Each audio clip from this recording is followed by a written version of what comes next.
তিনি বললেন বিএনপির যত কর্মী আছে প্রস্রাব কইরা দিলে নাকি সব ভাইসে যাবে এই অন্য অন্য।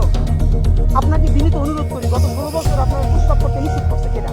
আপনি কি জানেন জুলাই 24-এর বিপ্লবের অন্যতম পরিচিত মুখ ওসমান হাদির খুনি এখনো ধরা পড়েনি? পুলিশের কাছে নাকি ছবি আছে, তথ্য আছে, তবু কেন তারা এখনো পালিয়ে বেড়াচ্ছে? এটাকে শুধুই তদন্তের দেরি, নাকি এর পেছনে আছে বড় কোনো ষড়যন্ত্র? আর ঠিক এই সময়ের সামনে আসছে ফেব্রুয়ারির নির্বাচন।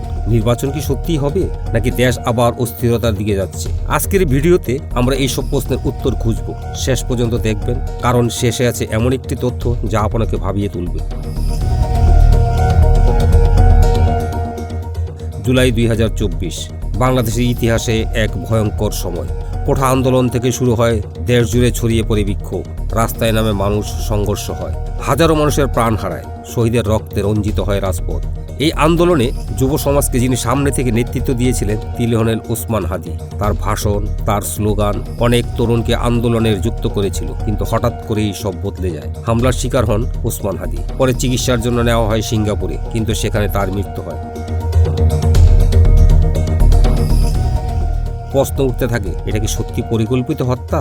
হামলাকারী কারা? সরকার ও পুলিশ জানিয়েছে তাদের কাছে সন্দেহভাজনের ছবি আছে, তবু আজও পর্যন্ত কেন ধরা পড়েনি? এখনো দেশ পুরোপুরি শান্ত নয়, বিভিন্ন জায়গায় প্রতিবাদ, উত্তেজনা। ওসমান হাদির খুনিরা কোথায়? সরকার বলছে তদন্ত চলছে, কিন্তু প্রশ্ন হলো কতদিন চলবে এই তদন্ত? এটা কি শুধুই ভেতরের রাজনীতি, নাকি এর পেছনে আছে বিদেশি কোনো শক্তির হাত?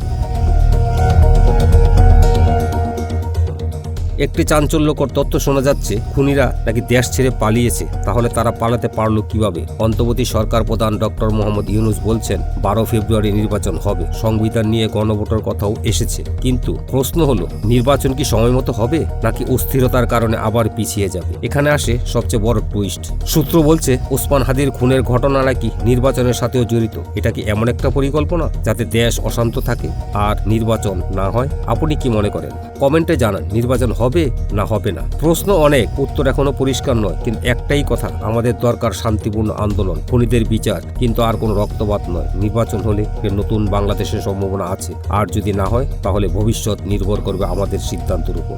সাম্প্রতিক তথ্য বলছে খুনিরা শীঘ্রই ধরা পড়তে পারে। বিস্তারিত জানতে চোখ রাখুন পরের ভিডিওতে। এই ছিল ওসমান হাদির রহস্য এবং ফেব্রুয়ারি নির্বাচনের ভবিষ্যৎ। আপনার মতামত আমাদের জন্য খুব গুরুত্বপূর্ণ। কমেন্টে লিখুন আপনি কি ভাবছেন। ভিডিওটি ভালো লাগলে লাইক দিন, শেয়ার করুন বন্ধুদের সাথে, সাবস্ক্রাইব করুন এমন আরও আপডেট পেতে। পরের ভিডিওতে আবার দেখা হবে। ধন্যবাদ।